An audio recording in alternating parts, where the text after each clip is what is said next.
हम खबरों में भी देखते हैं होशोबा इजाफा, हम इसकी कॉज के पीछे नहीं जाते हैं। हमें देखकर दूसरे लोग ज्यादा फख्र करते हैं। उन्हीं गोरों को मैं पढ़ा रहा हूँ। मैंने स्पॉइलर हम सब्जी और फ्रूट खाते हैं, इसका कोई साइड इफेक्ट नहीं है। शाहिद अफरीदी के आने से चंद अच्छे रिलेशन होंगे। ब्लैक इंसान है, कुछ करना चाहते हैं मुल्क के खातिर। आई एम कैप्रिकॉर्न, तो आपने शॉपिंग की बात की तो मैं कल रात को शॉपिंग करके आ रहा हूँ।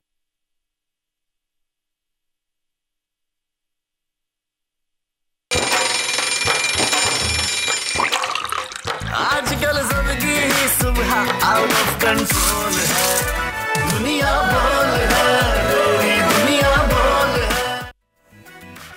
बिस्मिल्लाहिर्रहमानिर्रहीम, अस्सलाम वालेकुम and a very good morning to all of you Pakistan. अस्सलाम वालेकुम कामरान, कैसे हैं? वालेकुम अस्सलाम वर्दा, आप बिल्कुल ठीक ठाक। आई होप कि हमारे देखने वाले भी बिल्कुल ठीक होंगे और आप भी बिल्कुल ठीक होंगे। बिल्कुल अल्हम्दुलिल्लाह। पूरे पाकिस्तान को एक बहुत तरीके से हम अपना गुड मॉर्निंग विश करते हैं, क्योंकि अब तो साल का आखिर ही तकरीबन चल रहा है, चंद ही रोज रह गए, उसके बाद हम नए साल में एंटर हो जाएंगे। न्यू ईयर आने वाला है और न्यू ईयर का इंतजार कम और न्यू ईयर नाइट का इंतजार ज्यादा होता है, क्योंकि उसमें जिस तरह का हल्ला गुला किया जाता है, आई गेस उस वजह से भी लोग बहुत से उसको वेट में होते हैं। और साथ साथ हमने ये भी देखा है कि पाकिस्तान से बाहर जो है यूजुअली लोग होते हैं न्यू ईयर नाइट पे। सब वेकेशंस पे हैं, हमारे तलहा साहब भी वेकेशन मना रहे हैं, हम काम कर रहे हैं कि हम चाहते हैं हम न्यू ईयर आपके साथ मनाएं। और एक और बात मैं अनाउंस करना चाहूंगी, यहाँ पे कल का शो जो है वो बहुत ही मजेदार होने वाला है। कामरान, आपके लिए भी सरप्राइज है? मेरे लिए भी सरप्राइज है। आई हैव नो आइडिया कि कल क्या होने वाला है। कल मैंने और मेरी टीम ने जो है वो बहुत कुछ प्लान किया है आप लोगों के लिए। कुछ नए सरप्राइजेस भी होंगे,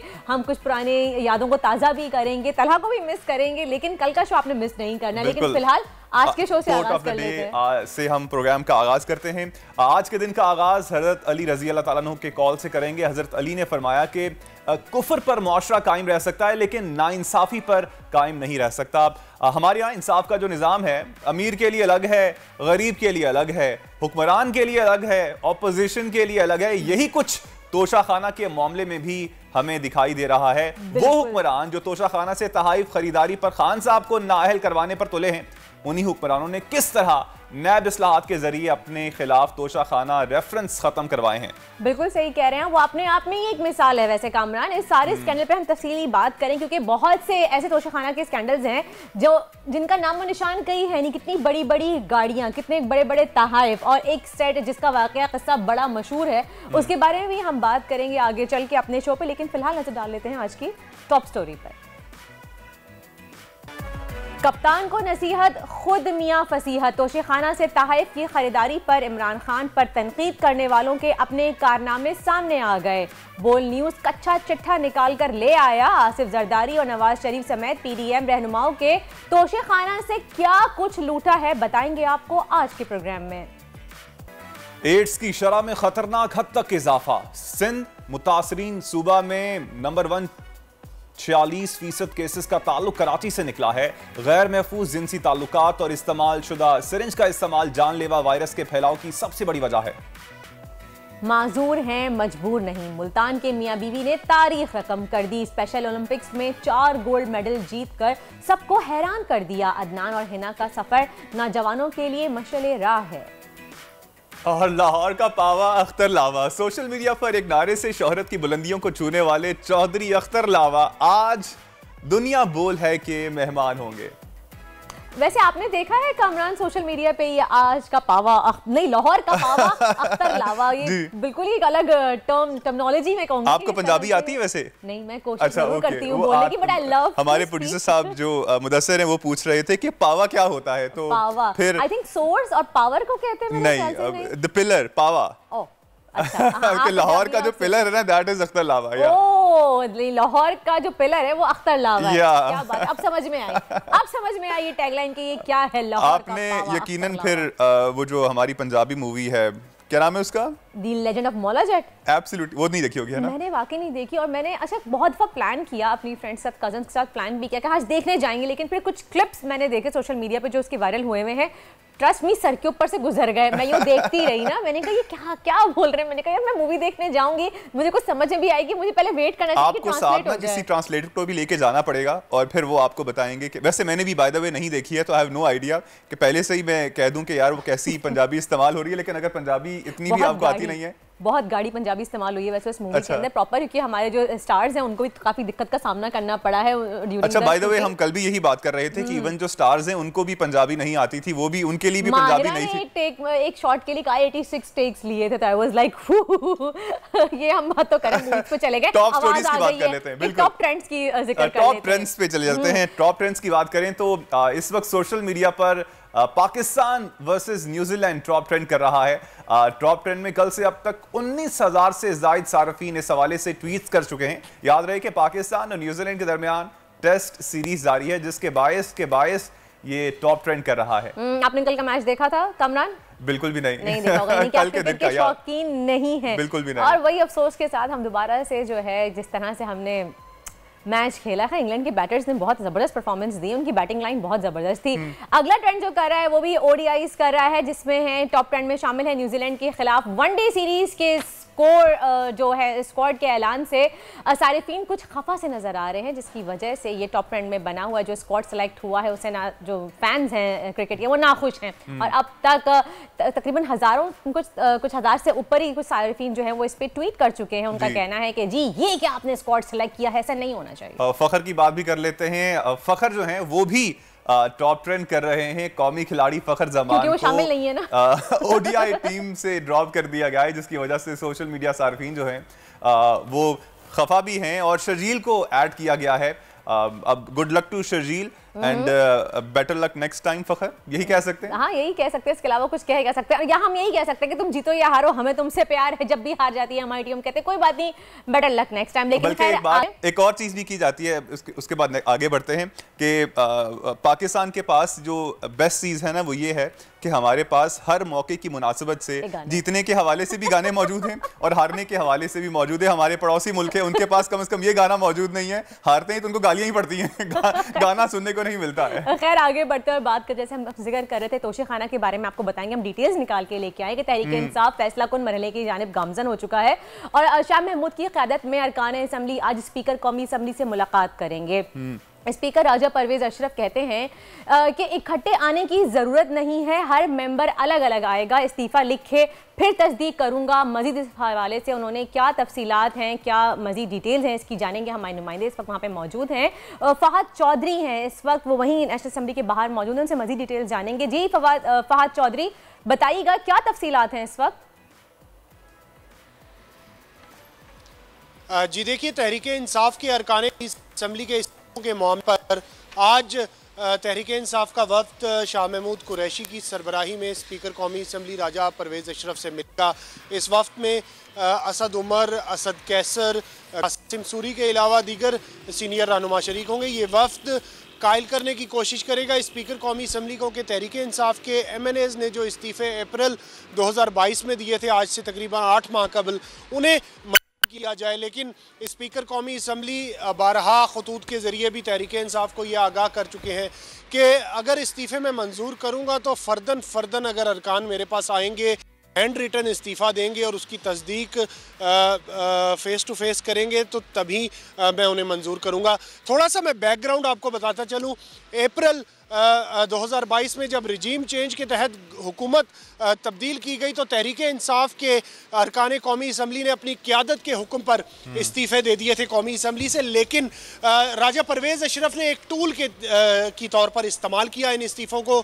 चंद माह कबल अपनी मर्ज़ी के 11 इस्तीफ़े मंजूर कर लिए स्पीकर ने, जहाँ पर उन्हें उम्मीद थी कि ज़िमनी इंतखाबात में PDM फिर उन पे इंतखाबात भी और पाकिस्तान तहरीक इंसाफ ने उनमें अक्सरियती सीटों पे जीत भी ली थी। अच्छा फहद, आपसे जानना चाहेंगे आज वैसे क्या माहौल नजर आ रहा है, क्योंकि राजा परवेज अशरफ साहब जो थे वो सिंध में मौजूद थे, क्या वो इस वक्त इस्लामाबाद में मौजूद हैं? दूसरा एक और चीज भी हमें सुनने को मिल रही थी, शायद उन्होंने किसी बैरूनी दौरे पे जाना था, तो इस तरह की बातें भी की जा रही हैं, इनमें कितनी सदाकत है? जी देखिए, राजा परवेज अशरफ वैसे तो आंख मिचौली ही खेल रहे हैं गुज़िश्ता 8 माह से इस्तीफ़ों के मामले पर, लेकिन अब जब प्रेशर बढ़ा, दबाव बढ़ा, तो स्पीकर कौमी असम्बली ने भी हामी भर ली मुलाकात के लिए। आपको याद होगा कि बेनज़ीर भुट्टो शहीद की बरसी के मौके पर वो गढ़ी खुदाबख्श में थे और आज उन्होंने आज शाम ज़राए के मुताबिक ऑस्ट्रेलिया रवाना होना है। तो सिर्फ आज का दिन है मुलाकात के लिए और ये तय पाया था कि तहरीक इंसाफ का एक वफ्द आके स्पीकर कौमी असम्बली से मिलेगा। आज तो तस्दीक मुमकिन नहीं है इस्तीफ़ों की, क्योंकि स्पीकर बज़िद है कि मैं फ़र्दन मुलाकात करूँगा। मुज़ाकरात होंगे, बातचीत होगी, हो सकता है कि शाह महमूद कुरैशी की सरबराही में जो वक्त सही ठीक है फहद, बहुत बहुत शुक्रिया। वक्तन फवक्तन हम आपसे अपडेट लेते रहेंगे, हमें आगाह करने। फिलहाल आगे बढ़ेंगे और तोशे खाना का जिसका हम स्टार्ट में जिक्र कर रहे थे कामरान, उसके बारे में बताएंगे अपने व्यूअर्स को कि सियासत में तोशे खाना के तहत की खरीदो फरोख्त कोई नई बात नहीं है। अगर हम ये देखें पिछले दौर में, साबका दौर में भी कीमतें जो हैं वो तहफ की लगाई गई हैं, बिना लगाए भी फरोख्त किए गए हैं और दूसरी बात ये रख भी लिए गए हैं और किस तरह से नैब कवानीन में तरमीम करते हुए बहुत से मामला खत्म भी कर दिए। कैसे इससे पहले जो हुक्मरान थे वो भी तोशा खाना से तहफ निकलवाते रहे और उसका नामो निशान नहीं है कि भाई कहां पे गए, कैसे हुए, कोई तस्करा करने को तैयार नहीं है। और इस वक्त बात हो रही है तो सिर्फ इमरान खान की हो रही है कि अपनी सहूलत के मुताबिक नए तरमीम में भी जो है वो चेंजेस करवा ली गई हैं ताकि कोई पकड़ में हम ना आए। मुझे हम जो कह रहे थे बादल खान साहब कह रहे थे, उबैद अबरार हमारे साथ मौजूद है, उनसे मजीद तफसीलात मालूम कर लेते हैं। अपनी सहूलत के मुताबिक चीजों में रद्दो-बदल कर सके और वो हम देख रहे हैं वो हो रहा है। उबैद की जानिब बढ़ते मजीद डिटेल्स हमें देंगे।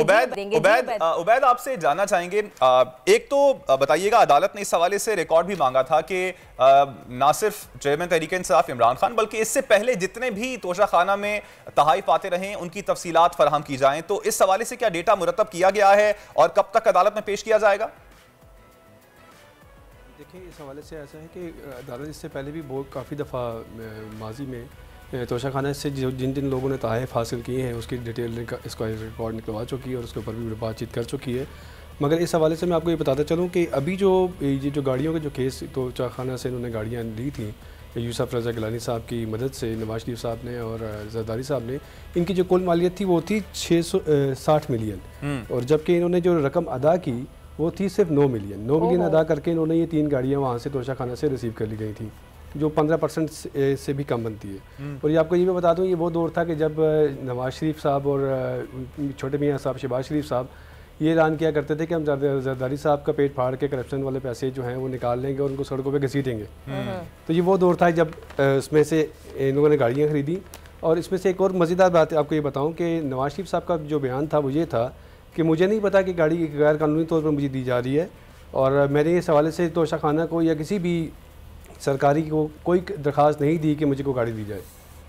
तो ये देखें कि अब आप तोशा खाना से ये कोई पुरानी कोई नई बात नहीं है कि हम लोग तोशा खाना से तहाइफ जो हैं सारे जितने भी सियासतदान हैं तहाइफ जो हैं वो लेते रहे हैं और लेकर के अपने ज़ाती इस्तेमाल में रखते रहे हैं। अगर हम यूसुफ रज़ा गिलानी साहब की बात करें तो माजी में उनको जो हार मिला था 2010 में सैलाब ज़दगान के लिए, वो उन्होंने जो तुर्की से उनको हार मिला था और वो हार वो लेकर के घर चले गए थे जो उन्होंने 5 साल के बाद तोशा खाना को वापस जमा करवाया था। उस पर भी काफी शोर हुआ था तो वो हार निकला था, वरना ये हार कहाँ से आया और कहाँ गया पता नहीं हार तब वापस गया जब मीडिया ने उस पर बहुत ज्यादा काफी इशू क्रिएट किया था, हाईलाइट हुआ, शोर मचाया गया, तो तब वो हार उन्होंने वापस किया था इस तरह से। सही, तो यानी कि simple thank you so much, बहुत बहुत शुक्रिया अबरार साहब, आपने हमें अपडेट किया। देखिए, हम अपने व्यूअर्स को दिखाना चाह रहे थे कि पास्ट में अगर देखें तोशे खाना के तहफ़्फ़ुज़ को किस तरह से ले जाया गया है, बल्कि लूटा गया है, किस 660 की जो मालियत थी उसकी मिलियन की, उसको 9 मिलियन देके और 3 गाड़ियां ले ली आपने उस पर और उसका कोई नामो निशान नहीं है। और आगे से जवाब में ये कहते थे कि भाई हमें तो पता ही नहीं है कि ये कहां से आए, कैसे हुए, मुझे इस बारे में कुछ इल्म नहीं। आप कैसे कह सकते हैं कि आपके पास कोई चीज आ रही है और आपको पता नहीं उसकी मालियत कितनी है और कहां से आ रही है और क्यों आ रही है? फिर उसके बाद वो हो जाता है, हमें तो कुछ पता ही नहीं है, हम तो गजनी बन जाते हैं, गजनी बन जाते हैं। और खान साहब की एक तोशे खाना की घड़ी के ऊपर आप उनको नाअहल कराने के पीछे तुले हुए हैं। आगे बढ़ते हैं अगली स्टोरी की जाने। पाकिस्तान में HIV के मुस्बत केसेस जो हैं वो बहुत ज़्यादा सामने आ गए हैं, जो कि बहुत तशवीशनाक बात है कामरान, और इस अहम इशू पे हम बात भी करेंगे। जिस तरह से पाकिस्तान में इजाफा हो रहा है एड्स के केसेस में, यकीनन एक तशवीशनाक बात है। सिंध की ही बात कर लें जहाँ पे इस वक्त हम मौजूद हैं, तो 42% पूरे मुल्क में जो केसेस हैं उनके 42% केसेस जो हैं वो सिंध में रिपोर्ट हो रहे हैं और 90,000 केसेस जो हैं वो कराची में रिपोर्ट हो रहे हैं। तो इससे ज़्यादा आप क्या कह सकते हैं? कराची में ज़्यादा यहाँ पे केसेस हो रहे हैं। खैर आगे बढ़ेंगे, जिन्होंने रिपोर्ट तैयार की है बीना खान, वो हमारे साथ स्टूडियो में मौजूद हैं, सीनियर सब एडिटर हैं बोल इंग्लिश न्यूज़पेपर की। अस्सलाम वालेकुम Bina Khan, welcome to our show. Thank you. Bina, आपने से प्रॉपर एक इन्वेस्टिगेशन की है, रिसर्च की है? Actually, I'm an investigative journalist, so your introduction was a bit faulty. And the thing is this कि हम लोग जब statistics देखते हैं, हम खबरों में भी देखते हैं होशोबा इजाफा, हम इसकी cause के पीछे नहीं जाते हैं कि what is the actual cause of the spread of the virus, क्योंकि एक vertical spread है, एक horizontal spread है. What happens is कि हम लोग और non-governmental organizations and governments एक issue पे focus रखते हैं, syringe users. Exactly. And stigma उनको stigmatize करते रहते हैं कि जी drug addiction और syringe users से, और फिर कहते हैं कि जी blood transfusion. The most obvious cause is actually it's a sexually transmitted disease. So we tend to ignore the most obvious क्योंकि stigmatize कर देते हैं हम. अच्छा, अब क्या हुआ कि I went undercover just to see कि इस industry में, अब यकीन करें पाकिस्तान का financial crunch सब जानते हैं. सब जानते हैं कि सारी इंडस्ट्री बैठ गई है.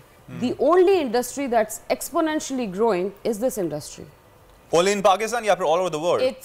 I'm talking about Karachi specifically because that was my investigation. Okay. So what happened was कि मैं देखती थी कि ख़वातीन खड़ी हुई हैं रात को, and initially हम लोग समझते हैं कि वो बस के लिए खड़ी हैं. Then you suddenly see a trend कि people are stopping and all of that. तो फिर मैंने कहा कि let me take this plunge and go and investigate. Okay. So then I approached the ladies. Of course वो अगर as a journalist जाती तो वो तो मना कर देती. So I went as a lady health worker.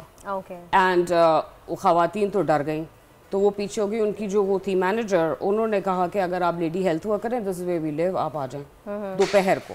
ये आपकी मुलाकात रोड्स पे हुई? रोड पर हुई. And this was something I wanted to actually see कि उनकी क्या stories. You talking about the posh area या फिर ये हर जगह पे है? I am talking about the posh area and I am talking about other localities as well, and I am specifically talking about those females who are catering to a low income class. अच्छा. जी. You need to understand the strata of the society, right? So low income class में सबसे super spreader होगा, middle में थोड़ा कम होगा, और high में उससे ज़्यादा कम होगा. There is a strategy in place. So when I went there, I went with two. आप low category में गई थी? जी, low income. और ये जो आप बात कर रही हैं, इसकी वजह जो है वो चीज़ों का से लाइल्मी है कि आप अपने आप को प्रोटेक्ट कैसे कर सकते हैं, या कोई और वजह है? Absolutely. So क्योंकि एक्सपोनेंशियल ग्रोथ हुई है इसमें, floods played a major role in this industry being booming, क्योंकि आप ट्रैफिकिंग वगैरह भी देखते हैं. So when I went and spoke to those women, they had a lot of stories to tell. So obviously as a lady health worker, pretending to be a lady health worker, I asked about their reproductive health. तो मैंने उनसे specific questions किए. वो जो आपकी बात बिल्कुल ही उनको इग्नोरेंट हैं इस टॉपिक के ऊपर. एंड उनके जो क्लाइंट्स हैं वो पर नाइट अगर दे आर हैविंग 8 क्लाइंट्स और देयर इज नो सेफ्टी, तो आप अगर एजुकेटेड गेस लगाएं तो it is a super spreader. क्योंकि लो इनकम ग्रुप वाले ज़्यादा जा रहे हैं, दैट डज नॉट मीन कि मिडिल क्लास वाले नहीं जा रहे, वो भी जा रहे हैं, मगर दे some of them तादाद बराबर है, लेकिन उनको चीजों का पता है, थोड़ा सा पता है. तो अगर आप कहेंगे कि क्लाइंट्स बहुत ज्यादा हैं, तो उसके 2% लोग इस बात पे अवेयर हैं. The ladies themselves have no idea. तो आप ये देखें, इतना क्रिमिनल नेग्लिजेंस है हमारी गवर्नमेंट का मस्त से कि हम लोग इसके ऊपर बात तक नहीं करते हैं. ठीक है, एक टैबू है जिसपे बात करना या बुरा समझा जाता है, राइट? और उसमें ये कर दिया है कि जब सिर्फ आप सैलून्स में डेंटिस्ट के पास जाएं, सिरिंज यूजर्स सिर्फ वो स्पेसिफिक हो गए. ब्लड ट्रांसफ्यूजन्स, ब्लड ट्रांसफ्यूजन सब स्क्रीनिंग होती है, ठीक है. उसके बाद syringe users compare to this thing, they are relatively lower on the lower strata. ये आपका सुपर स्प्रेडर यू स्प्रेड इसलिए कर रहा है क्योंकि इसमें आप लोगों ने कोई काम नहीं किया है. आई एम सॉरी टू से काउंसिल लेवल पे कोई काम नहीं हुआ है, किसी लेवल पे कोई. क्या वो हुकूमत के सामने ये बात उठाती नहीं है कोई चीज? Nobody talks about it. फिर आई इन्वेस्टिगेटेड द एनजीओज. ये लोग फंड्स लेते हैं, ठीक है भाई, ग्रास रूट लेवल को नहीं बताएंगे आप. मिडिल इनकम लोगों को थोड़ा सा पता है, सही. हाई क्लास लोगों को इससे ज्यादा पता है, सही. अब आपने अवेयरनेस कहाँ देनी है? Government is missing, non government organisations are missing. फिर मैं गई नेशनल एड्स कंट्रोल प्रोग्राम की वेबसाइट पे. That was a crime. मेरी नज़र में तो वो बहुत बड़ा क्राइम है. उन्होंने स्टेटिस्टिक्स दिए हुए कि हमारी, by the way, according to world meter, 231 million की पॉपुलेशन है. 231 मिलियन. और रजिस्टर्ड केसेस HIV के 1,65,000। बीना, हमारे पास वक्त की कमी है, मैं चाहूँगी जल्दी से आप थोड़ा सा सम अप कर लें इस चीज़ को कि आप जो मेंशन करना चाह रही हैं। सो माय इशू इज़ कि आप लोग जो ऑब्वियस चीज़ है उसको ज़रा जहन में रखें, and it's something very important कि when this industry already exist and there are clients that are already there, at least use protection, because this is something that can save lives, because ये super spreader इसी तरह होता है कि you infect your unsuspecting wife and then AIDS के children होते हैं, मतलब this is something that needs to be done and it's very very badly underreported. Thank you so much बीना खान, बहुत बहुत शुक्रिया, आपने इस चीज़ की अवेयरनेस के लिए इस पे काम किया और लोगों को आगाह किया कि बराए मेहरबानी प्रोटेक्शन यूज़ करें, क्योंकि आप अनकॉन्शियसली आते हैं, अपनी वाइफ में ट्रांसफर करते हैं, देन फिर वो आपकी जनरेशन और फिर इस पे बात करने की भी बहुत जरूरत है, और जो कि हम नहीं करते हैं इसको, क्योंकि एक स्टिग्मा बना दिया गया है। एनीहाउ ब्रेक का कहा जा रहा है नाजरीन, यहाँ पर लेंगे ब्रेक और ब्रेक से वापस आएंगे तो प्रोग्राम के सिलसिले को आगे बढ़ाएंगे। आप हमारे साथ रहिएगा। आजकल जिंदगी ही सुबह आउट ऑफ कंट्रोल है, दुनिया बोल है, मेरी दुनिया बोल है। Welcome back after the break. आप देख रहे हैं दुनिया बोल है, और अब हम आपको मिलवाएंगे एक ऐसे शानदार कपल से जिन्होंने पाकिस्तान का नाम हर जगह रोशन किया है। बिल्कुल ऐसा ही है, माजूरी को कभी मजबूरी नहीं बनने दें, बल्कि कोशिश करते रहें और अपनी दीगर सलाहियतों से अपने आप को मनवाएं। ये मैं बात आपको इसलिए कर रहा हूं क्योंकि आज हमारे साथ सेगमेंट में हीरो पाकिस्तान में एक के बजाय दो हीरोज मौजूद हैं, और मजे की बात यह है कि ये दोनों हस्बैंड वाइफ हैं और दोनों ने स्पेशल ओलंपिक्स पाकिस्तान में शानदार कारनामा अंजाम भी दिया है, और ताइक्वांडो चैंपियनशिप में दोनों मियां बीवी ने सोने के तमगे जीतकर पाकिस्तान का नाम रोशन किया है। वाओ, यानी कि अगर हम यूं भी कह सकते हैं कि हिना अदनान और अदनान निसार ने व्हील चेयर पर बैठकर क्या कहते हैं कि एक नई रिकॉर्ड कायम किया है, रिकॉर्ड ब्रेक किया है, और दोनों ने गोल्ड मेडल जीते हैं, और ये कामयाबी उन्होंने लाहौर में होने वाले स्पेशल ओलंपिक्स में जीती हैं। तो हम देर करते हैं, क्यों देर कर रहे हैं, हम डायरेक्टली उनसे चल के बात करते हैं। अदनान निसार और उनकी वाइफ हिना हमारे साथ मौजूद है, उनको वेलकम कहेंगे अपने शो में। अस्सलाम वालेकुम, good morning Adnan and Hina, welcome to दुनिया बोल है। ये बताइए कि जब इवेंट में शिरकत के लिए आप जा रहे थे, तब सोचा था आपने कि इतनी बड़ी कामयाबी आप दोनों को मिल जाएगी माशाल्लाह से? बिस्मिल्लाहिर्रहमानिर्रहीम। सबसे पहले तो बॉल टीवी का बहुत बहुत शुक्रिया सर। इसके अलावा सर बताना चाहूँगा कि देखें, हमारी कामयाबी के पीछे एक पूरी टीम होती है जो हमें यहाँ तक पहुँचाने में हमारा हेल्प करती है। आप इस चीज़ को समझ सकते हैं कि हम अकेले कुछ भी नहीं कर सकते थे। हमें समझें कि अपनी जॉब्स और अपने घर के हवाले से यहीं तक महदूद थे, लेकिन उन्होंने हमें आगाह किया, और आपके तवज्जुह से अगर आप मुझे थोड़ा सा टाइम दें तो मैं इस चीज़ को हाईलाइट करना ज़रूरी समझता हूँ कि एक देखें, एक पूरी एक बिल्डिंग को स्ट्रक्चर करने के लिए पूरी टीम की ज़रूरत होती है, तो उस टीम का मैं नाम लेना ज़रूरी समझता हूँ आपके चैनल के तवज्जुह से। तो इसमें सबसे पहले हमारे कोच आ जाते हैं, जमाल गनी कुरैशी साहब, जिन्होंने हमें 3 महीने की ट्रेनिंग करवाई और हमें इस यहाँ तक पहुँचाया। और इसके बाद हमारे जनरल सेक्रेटरी पंजाब के नईम शहजाद साहब हैं, शहजाद भुट्टा साहब प्रेसिडेंट पंजाब के हैं, और इस तरह हमारे पाकिस्तान के जो पैरा ताइक्वांडो के प्रेसिडेंट हैं वो नजम खान साहब हैं, और जो हमारे जो फिनंशियल हम सपोर्ट करते हैं वो हैं हमारे वसीम शहजाद साहब। इन सब की काविशों की वजह से सर आज हम यहाँ बैठे हैं, और हमें आइडिया नहीं था कि सर हम यहाँ तक व्हील चेयर्स वाले भी ताइक्वांडो में हिस्सा ले सकते हैं, लेकिन उन्होंने मेरे एक्चुअली बच्चे जो हैं वो ताइक्वांडो सीख रहे थे, और अब माशाल्लाह वो अच्छी अच्छी बेल्ट्स पे पहुंच गए हैं। तो हमें भी शौक होता था कि काश हम भी कर सकते हैं, तो उन्होंने हमें अवेयरनेस किया, मोटिवेशन किया कि आप यहाँ तक आ सकते हैं, आप करें। तो फिर उन्होंने हमें सपोर्ट किया और हमारी व्हील चेयर्स को यकीनन पाकिस्तान टैलेंट मौजूद है, लेकिन हैरानी वाली बात यह है कि आप दोनों मियाँ बीवी हैं और एक साथ आपने गोल्ड मेडल जीते हैं। कैसे मुमकिन हुआ ये बताइएगा, और क्या सोचा था कि बतौर मियाँ बीवी आप गोल्ड मेडल जीत लेंगे? जी जी, देखें, हमारी पूरी टीम है। हमारा एक इसमें होता है P50 कैटेगरी, इसमें हमारे पुमजे होते हैं, और वो प्रैक्टिस के बगैर हमारा पुमजे कंप्लीट नहीं होते, और वो जो प्रैक्टिस है वो हमारी इकट्ठे ही होती है। और इसमें हमारे 4 लोग थे हमारे इकट्ठे, उन्होंने सबने इकट्ठे ही गोल्ड मेडल हासिल किया, और वो इक्वल प्रैक्टिस के बाद इस तरह होता है। ये बताइए अदनान साहब कि आप दोनों की मुलाकात कैसे हुई थी? कि आप लोगों ने बताया कि बाद में आप ताइक्वांडो की तरफ गए, तो बच्चों से देख के आपने सीखा, तो दोनों ने एक साथ जाने का फैसला कैसे किया कि ताइक्वांडो सीखते हैं? अस्सलाम वालेकुम, मेरा नाम हिना अदनान है और सबसे पहले तो मैं शुक्रिया अदा करना चाहूँगी बोल न्यूज़ का कि उन्होंने हमें इस प्लेटफॉर्म पे बुलाया था कि हम अपने जज्बात का इजहार कर सकें, क्योंकि जो कुछ हम करके आए हैं वो हमारे लिए तो फ़ख्र की बात है, मगर हमारे लिए हमें देखकर दूसरे लोग ज़्यादा फ़ख्र करते हैं, क्योंकि जाहिर सी बात है हम लोग स्पेशल पर्सन हैं, तो हमें लोग देख के बहुत खुश होते हैं कि हम लोग भी कुछ ना कुछ कर सकते हैं। तो मैं यही बताना चाहूँगी, मेरे मतलब शादी को माशाल्लाह 11 साल हो चुके हैं और माशाल्लाह मेरे 2 बच्चे हैं, दोनों ही मतलब ताइक्वांडो 3 साल से सीख रहे थे। तो बेटा माशाल्लाह ग्रीन बेल्ट है और बेटी माशाल्लाह येलो बेल्ट है। तो बस हमें होता था कि हम भी कुछ करें। हमारा ये था कि ना, जाहिर सी बात है, एज अ स्पेशल पर्सन हमारे अंदर जितनी हिम्मत है हम वो कुछ तो कर सकते हैं, हम ताइक्वांडो नहीं कर सकते।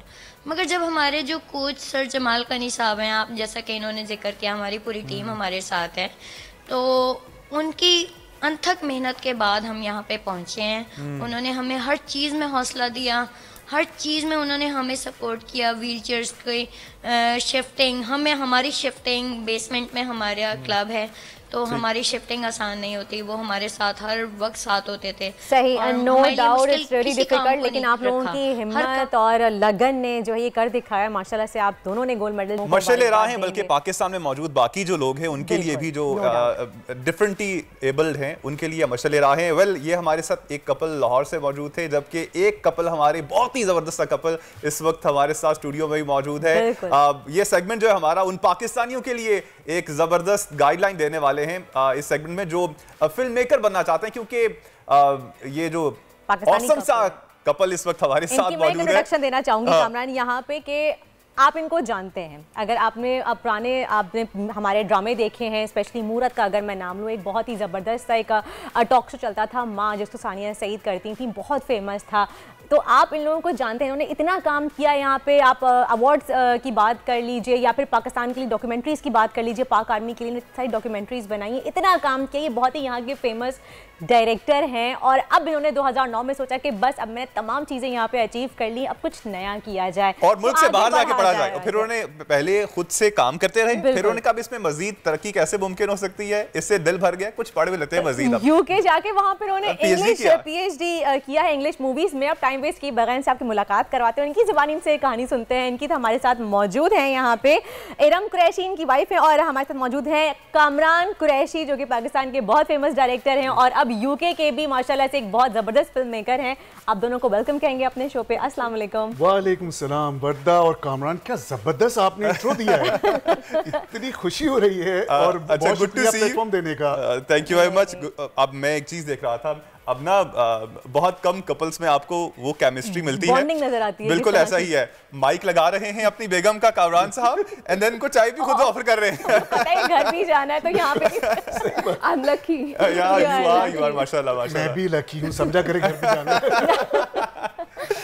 चलें, अच्छा जी, सबसे पहले कामरान साहब से स्टार्ट करना चाहूँगी। इरम से तो पहले भी हमने डिस्कशन किया, हमारे शो में आ चुकी हैं। कामरान साहब आज हमारे साथ हैं। आपने यहाँ भी माशाल्लाह इतना काम किया, इतने फेमस ड्रामे बनाए, ड्रामा सीरियल्स बनाए, आपने लक्स अवार्ड्स के लिए काम किया है। आप कोई भी बड़ी चीज़ उठा के देखें, यू नेम इट, वो आपने माशाल्लाह से किया है। तो फिर क्या सोच के आपने कहा कि जी अब वहाँ जाके मुझे इंग्लिश मूवीज़ में जो है वो PhD करनी है?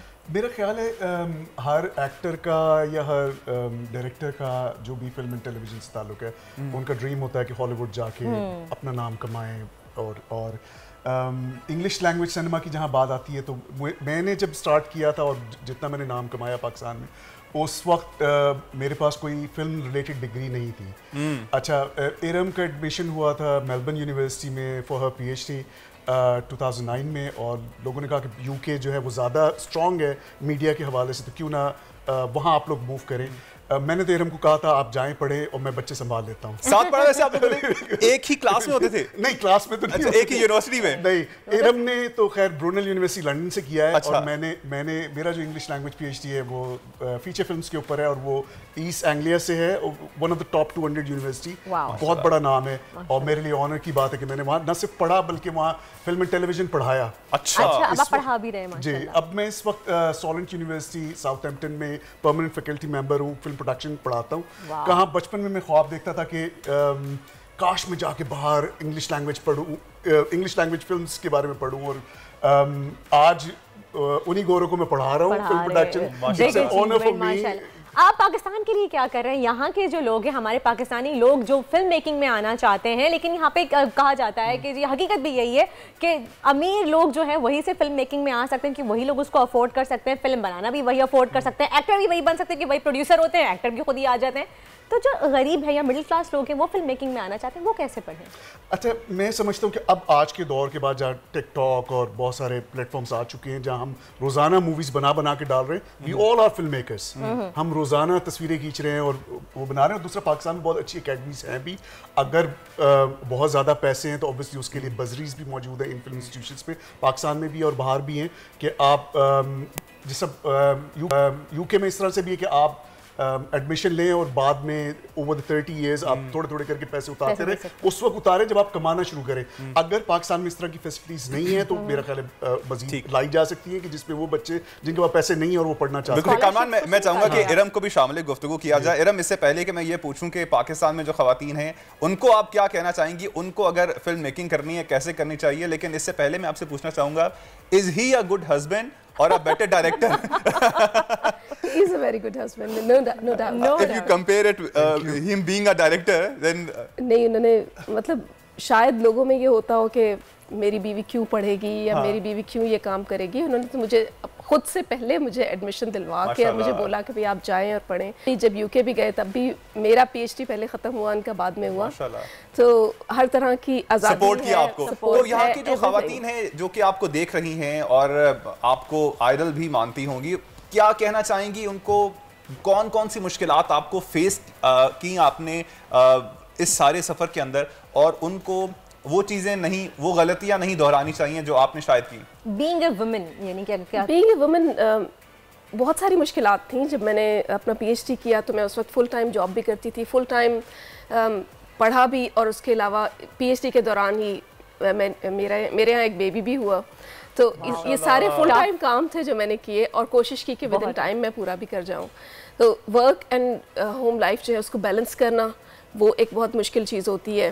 फिर आप किस तरह से मैनेज करते हैं चीज़ों को घर में रहते हुए और काम में रहते हुए, तो उसमें ये होता है कि आपको डिटर्मिनेशन की बहुत ज़्यादा ज़रूरत होती है। और एक सुपर वुमन का काम है ये सारी चीज़ें एक साथ ऑन टाइमली मैनेज करना। आपकी मूवी के बारे में बात करना चाहूँगी। आप लोगों ने मूवी बनाई है ओनली लव मैटर्स, जिसमें आपने मुझे बताया, भी हम ब्रेक में डिस्कशन कर रहे थे, पहले भी आपने बताया था कि आपने मूवी बनाई है कि इंटरसेक्स के ऊपर बनी है, ये लोगों को अवेयरनेस देने के लिए कि ये मेडिकल एक टर्म है, किसी भी घर में ऐसा हो सकता है। तो मैं आपसे जानना चाहूँगी कि इंटरसेक्स मेडिकली क्या है? उसको थोड़ा डिफाइन करें ताकि हमारे व्यूअर्स को पता चले इस बारे में। और ट्रांसजेंडर में क्या फ़र्क है? और ट्रांसजेंडर में क्या फ़र्क है? Intersex basically according to United Nations, intersex वो बच्चे हैं जो पैदा होते हैं who have sex variations, basically the sex characteristics उनमें different होती हैं rather than a male and a female, जो typical male और female की sex जेंडर कैरेक्टर की अगर हम बात करें, जी ये biological phenomena है। और जो ट्रांसजेंडर हैं वो लोग हैं जो किसी एक सेक्स में पैदा होते हैं, whether a male or a female, and they think that whether they are not in the right body or they want to transition into the other gender. So male है तो वो female बनना चाहते हैं, female है तो वो male बनना चाहते हैं। So that's something that is basically आप जो थॉट से खुद करना चाहते हैं, it's not something biological. So biologically जो बॉडी में आपकी वेरिएशन, सेक्स वेरिएशंस हैं, वो ट्रांसजेंडर में नहीं। तो your movie is about intersex, right? It is about intersex, it is not about transgender. Romantic drama film है, एक माँ और बेटी की कहानी है। ओके, माँ जो है वो हमने बॉर्डर एरिया इंडिया पाकिस्तान का जो है डेजर्ट एरिया, वहाँ से हमने वो माँ ली है जिसको स्लेवरी के तौर पे यूके भेजा जाता है काम करने के लिए, जो घरों पे काम करते हैं नौकर वगैरह। और एक हमने इंटरसेक्स कैरेक्टर वहीं इंग्लिश सोसाइटी से लिया है ताकि हम कंपैरिजन दे सकें। तो दोनों माँ बेटी की लव स्टोरी भी है जिसमें और साथ में वो जो बच्ची है, क्योंकि वो इंटरसेक्स मदर के पास पलती है, तो उस जो डिस्क्रिमिनेशन उसको बाहर फेस करनी पड़ती है सोसाइटी में, उस वजह से वो माँ से नफरत करती है और एक वक्त आता है कि घर छोड़ के चली जाती है। लेकिन later on only love matters जो है वो एक किताब का नाम है जो वो पढ़ती है और उसको अंदाजा होता है कि मैं खुद उस किताब का हिस्सा हूँ। और वो किताब किसी पीएचडी स्कॉलर ने लिखी, और वो कौन है पीएचडी स्कॉलर ये ऑब्वियसली मूवी में देख के आपको पता चलेगा। अच्छा, लास्ट आपसे कमेंट चाहूंगा मैं। मैंने स्पॉइलर दिया। अच्छा, एक चीज लास्ट पूछना चाहूंगा, टाइम बहुत कम है हमारे पास। पाकिस्तान में काम करके, पहले आपने काम किया, अब आपने बाहर काम किया है, डिफरेंस क्या है? और यहाँ पे बेहतर है काम करना या वहाँ पे बेहतर है काम करना? अच्छा, मेरी कुछ मीटिंग्स अभी हुई हैं हायर लोगों से, और उसमें पाकिस्तान के जो रिस्पॉन्सिबल लोग हैं अपर लेवल पे, वो ये सोच रहे हैं कि किस तरह से कंट्रीब्यूट किया जाए पाकिस्तानी फिल्म इंडस्ट्री को बढ़ाने के लिए। यूके में बहुत सारे इस तरह के स्टेप्स हैं जो वो लोग खुद करते हैं अपनी इंस्टीट्यूशंस के लिए। फॉर एग्जांपल, हर साल जो है वो करिकुलम, ये जो कोर्सेज हैं, ये जो मॉड्यूल्स हैं, वो वेट होते हैं एक इंडिपेंडेंट बॉडी से। कामरान साहब, बहुत मजा सा, टाइम की कमी है हमारे पास, मतलब मजीद डिस्कशन जारी रखते हैं आपके साथ। बहुत बहुत शुक्रिया, थैंक यू सो मच हमारे शो में आए। इरम साहब, आपका बहुत बहुत शुक्रिया, और वी होप कि आपकी फिल्म जो है बहुत अच्छी सुपरहिट हो, और हम भी जरूर देखेंगे इंशाअल्लाह ताला। और एक ब्रेक का वक्त हो गया है, फौज आप एक ब्रेक की तरफ जब बढ़ते हैं तो मिलते हैं आपसे एक ब्रेक के बाद। हमारे साथ रहिएगा। आजकल जिंदगी ही सुबह आउट ऑफ कंट्रोल है, दुनिया बोल है, तेरी दुनिया बोल है। वेलकम बैक, वापस आ गए हम ब्रेक से, और आप देख रहे हैं हमारा शो दुनिया बोल है। और अभी हम इस वक्त डिस्कस करेंगे कामरान के कोविड फिर दोबारा सर उठा रहा है, बहुत ज़्यादा बढ़ गया है, और दोबारा से एयरपोर्ट्स पे स्क्रीनिंग शुरू कर दी गई है क्योंकि कोरोना केसेस की तादाद में इजाफा हो रहा है, और खदशा है कि खुदा न खासा दोबारा से ये हमारे मुल्क में भी बिल्कुल ऐसा ही। लेकिन एहतियात हमें कहीं पे नजर नहीं आती है, मास्क कोई नहीं पहन रहा है। सोशल डिस्टेंसिंग की बात की जाए तो हम भी बहुत करीब बैठे हुए, लेकिन नहीं आओ, अब मुझे भी किसी किस्म का कोई फ्लू नहीं है, और राइट नाउ अल्हम्दुलिल्लाह शी इज सेफ टू। बट एहतियात बहुत ज़रूरी है, और जितनी एहतियात अभी से ही आप शुरू कर देंगे उतना ही बेहतर है, क्योंकि यूजुअली ऐसे ही देखा गया इससे पहले भी कि जब दुनिया भर में कोविड भर रहा था तो उस वक्त पाकिस्तान के अंदर मजाक बन रहे थे कि यार ये लोग क्यों मास्क पहन रहे हैं, ये लोग क्यों सोशल डिस्टेंसिंग कर रहे हैं, वैक्सीनेशन की जानिब क्यों जा रहे हैं। और जैसे ही पाकिस्तान के अंदर केसेस आना शुरू हुए तो उसके बाद फिर बिल्कुल अभी जो नया वेरिएंट आया कोविड का, उस पर भी हमने एक रिपोर्ट तैयार की, और हमेशा कहते हैं कि एहतियात इलाज से बेहतर है। इसका सोल्यूशन क्या है, हल क्या है, कैसे कोविड से बचा जा सकता है? इसके लिए हमारे साथ मौजूद हैं डॉक्टर नसाका, हर्बलिस्ट है, हमारे स्टूडियो में मौजूद है। उनको वेलकम कहेंगे अपने शो पे। अस्सलाम वालेकुम डॉक्टर साहब, and thank you so much, आपने हमें अपना कीमती वक्त दिया। डॉक्टर साहब, ये बताइएगा कि कोरोना से कैसे बचा जाए? पहले भी बहुत इसके वेरिएंट्स आ चुके हैं, बच चुके हैं, कहते हैं इम्यून सिस्टम स्ट्रॉन्ग किया जाए, अभी भी एक नया वेरिएंट खुदा ना खास्ता अगर आ जाए तो पहले से कैसे एहतियात की? हर्बलिस्ट हैं आप, तो कोई ऐसी चीजें बताएं जो कि आम आदमी घर के अंदर इस्तेमाल करे और कोरोना से महफूज रहे इससे पहले कि उसको हो ही जाए। देखिए साहब, आप अपनी कुव्वत मदाफियत को स्ट्रॉन्ग कर लेंगे तो आपको किसी किस्म का कोरोना या कोई भी डिजीज़ आपके ऊपर अटैक नहीं कर सकेगी, ठीक है ना। सबसे आसान सा तरीक़ा मैं बता देता हूँ, जड़ी बूटियों में अगर लोग लिखना चाहें तो लिख लें, अगर वो यहाँ पर अवेलेबल है, क्योंकि हम बात करेंगे जंगली जड़ी बूटियों की जो हम मंगाते हैं और लोगों को फ्री में बांटते हैं, ठीक है। हम उसके लिए बताते हैं, अगर वो यहाँ पर अवेलेबल है तो ठीक है, अदरवाइज आप हमसे ले सकते हैं, there is no charges at all. अच्छा, कोई चार्जेस नहीं, फी सबीलिल्लाह हम बांटते हैं। लास्ट टाइम भी जब कोरोना आया था तो हमने सीडी नाम के निकाली थी, कोरोना डिजीज़, तो हमने फ्री में बांटे कई हज़ार। इवन जो वेंटिलेटर में जाने वाले थे अल्लाह ने उनको भी वापस ले आया, शिफा दिया था माशाअल्लाह अल्लाह के हुक्म से। तो डॉक्टर साहब, उन जड़ी बूटियों का नाम बता दीजिए। हाँ, एक तो जड़ी बूटी का नाम है मोरेक्जल। मोरेक्जन, मोरेक्जल आप लोग लिख भी लीजिए। मोरेक्जन, मोरेक्जल है, गोलेक्स है, गोलेक्स, गोल है, और घित कुमारी है, घित कुमारी, घित कुमारी, ये पंसारी की दुकान से मिल जाएंगे। और अगर नहीं मिलते तो आप जो है ये फी सबीलिल्लाह प्रोवाइड कर रहे हैं? मैं तो प्रोवाइड करता हूँ। 10,000 में मरीज आएंगे तो मैं उससे फ्री में देता हूँ। इनका इस्तेमाल कैसे करना है डॉक्टर साहब? हाँ, इसका इस्तेमाल जैसे करना है कि 2 कप पानी ले, एक हाफ टी स्पून आप उसमें डाल लीजिए, धीमी आंच में इतना सारी जड़ी बूटियां डालनी है, कोई भी एक ले लें आप? नहीं, ये एनी ऑफ देम। अच्छा, घित कुमारी ले लें या गोलेक्स ले लें, कोई सी भी एक ले लें, कोई भी एक ले लें, ठीक है जी। और 2 3 4 भी ले लें तो कोई है नहीं, सारों को मिला ले, मिक्स कर लें, तब भी मसला नहीं, कोई भी मसला नहीं। देखिए, हम सब्जी और फ्रूट खाते हैं, इसका कोई साइड इफेक्ट नहीं है। एग्जैक्टली ये एक्सट्रैक्ट है, सूख गया है, उसका एक्सट्रैक्ट बन गया है, और जो आप इस्तेमाल कर सकते हैं, आपकी इम्यून सिस्टम को इन्हेंस कर देगा, बढ़ा देगा, जिसमें आप अच्छा इसको बॉईल कर लें, फिर बॉईल कर लें, इतना बॉईल करें कि 2 टेबल स्पून रह जाए उससे छान के पी लें। अच्छा, 2 कप 2 कप पानी को इतना बॉईल करें, इतना बॉईल करें कि उसमें थोड़ा सा और ऐड कर दूं कि दालचीनी, अदरक, सही, दालचीनी, अदरक और 1-2 दाने काली मिर्च और 1 चुटकी अपना कलौंजी, कैरावाई कहते हैं इसको, वो डाल लीजिए। बड़ी इलायची भी हाँ, बड़ी इलायची 2-4 दाने बड़ी इलायची के, बिग कार्डमन, ब्लैक कार्डमन कहते हैं, वो डाल लीजिए उसको और पी लीजिए। और फिर इसको कितना उबालना कितना है उसको? वही उतना ही उबालना। अच्छा, 2 चम्मच, वो 2 टेबल स्पून होना चाहिए। अच्छा, क्योंकि हम जितने कैंसर वालों को जितने डिजीज, ट्यूमर, सिस्ट जो भी आते हैं, हम अपनी दवा देते हैं फीस वलील्लाह। हम यही कहते हैं कि इसकी 6 पुड़िया बनाई, 6 दिन की हम दवा देते हैं, 6 पुड़िया बनाइए और इतना बॉईल करें, सिमर टू 2 टेबल स्पून।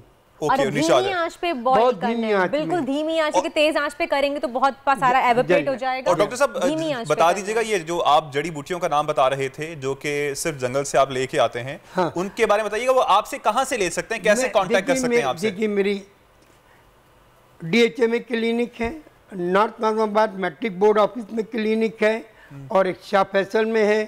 यहाँ से आप मेरे पास से ले सकते हैं, फ़ोन करिए।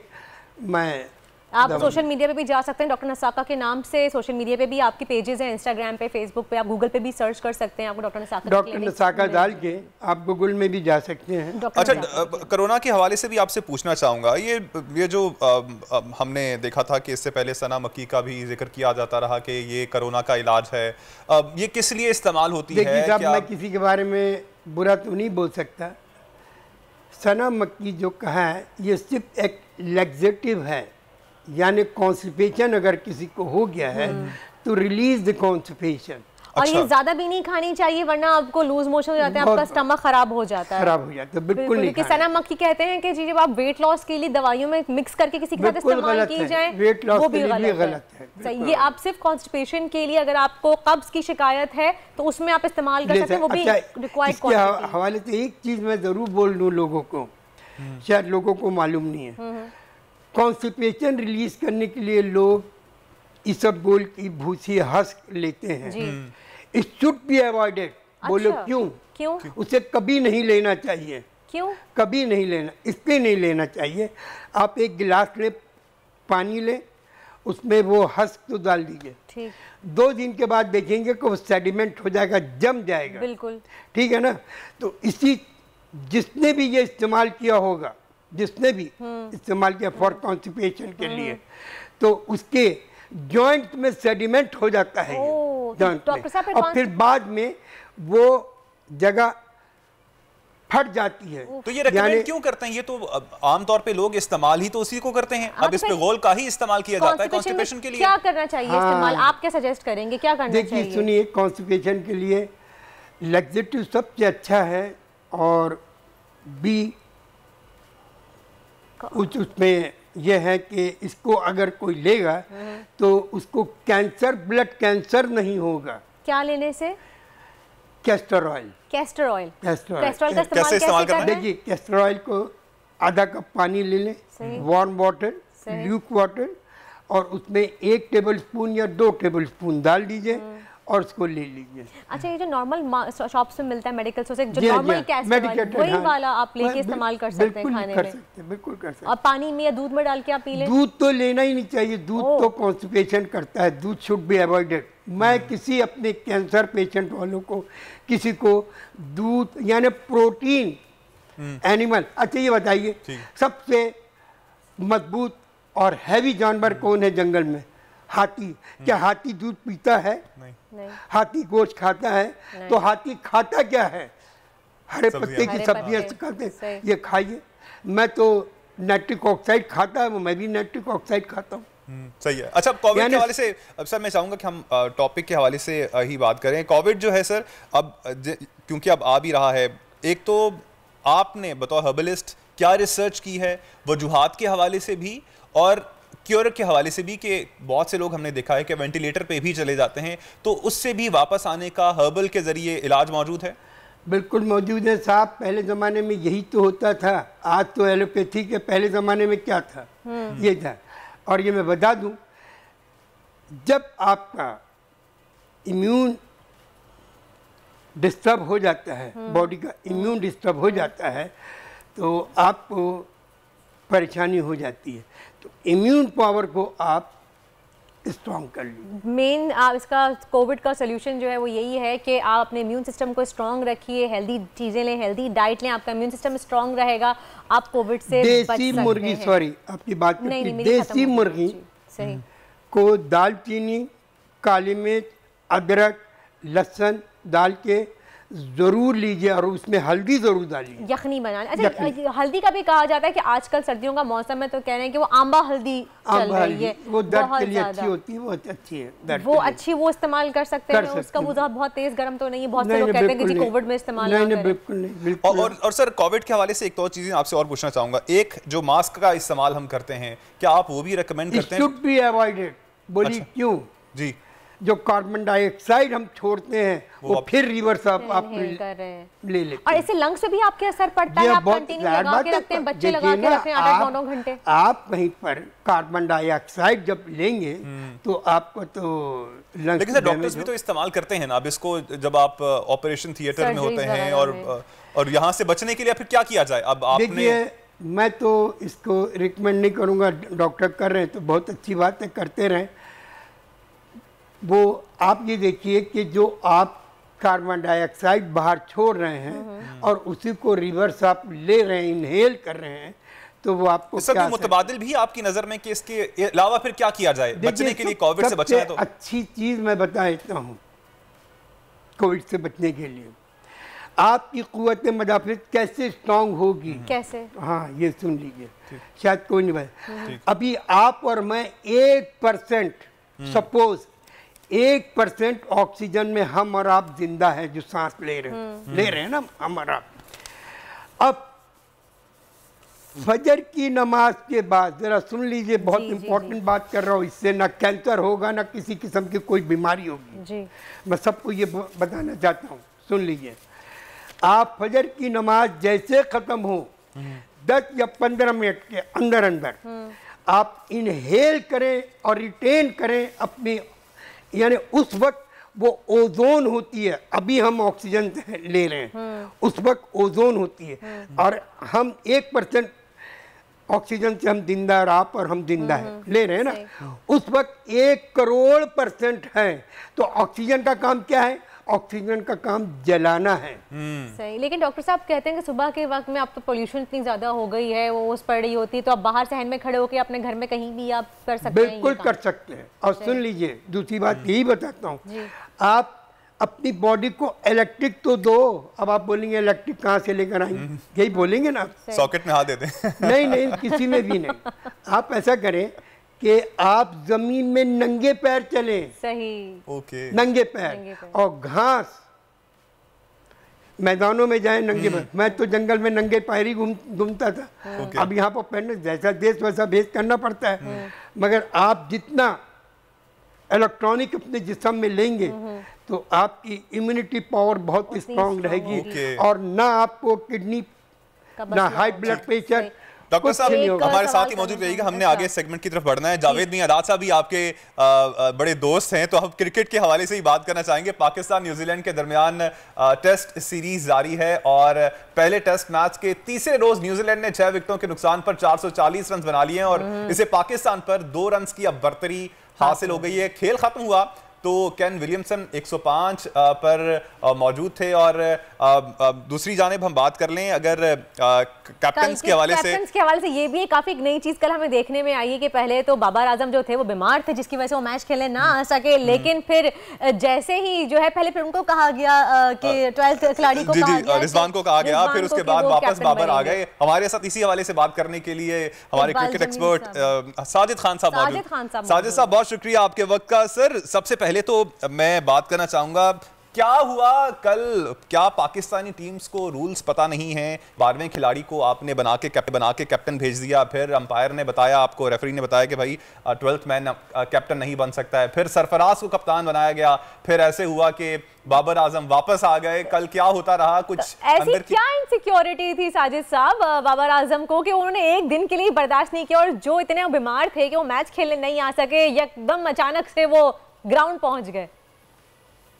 बहुत शुक्रिया वर्दा जी। आप जिस तरह के आपने देखा पाकिस्तान न्यूजीलैंड के दरमियान जो टेस्ट मैच खेला गया, और टेस्ट जो पाकिस्तान के मौजूदा कप्तान, उनकी जो तबीयत ख़राब हो गई, आईसीसी के रूल मैनेजमेंट को नहीं पता, मंसूर राना को नहीं पता, उमर रशीद को नहीं पता। जो रिजर्व खिलाड़ी होता है वो फील्डिंग कर सकता है, कप्तानी नहीं कर सकता है, क्योंकि बेबी ऑफ लीडिंग सरफराज ने 50वां टेस्ट मैच की तारीख दोहरा दी। यकीनी तौर पर 4 साल बाद किसी भी खिलाड़ी को कम बैक करे, और ऐसा कम बैक करे नौजवान नस्ल के रोल मॉडल सरफराज ने, जिस तरह रिजवान की 27 इनिंग में 1 सेंचुरी, उस तरह की कारकर्दगी नहीं थी। उनको ड्रॉप करने के बाद जो मौका दिया है, पैनिक हो चुके थे, और बाबर को भी पता था कि कप्तानी में अगर सरफराज कर लिया और सरफराज ने अच्छे आउट कर दिए, वैसे मेंटली तौर पर बाबर भर तो कप्तान नहीं है, वर्ल्ड क्लास प्लेयर है, मगर टोटली जो 4 ओवर तक जो रिजवान ने कप्तानी की और एम्पायर बीच में आए,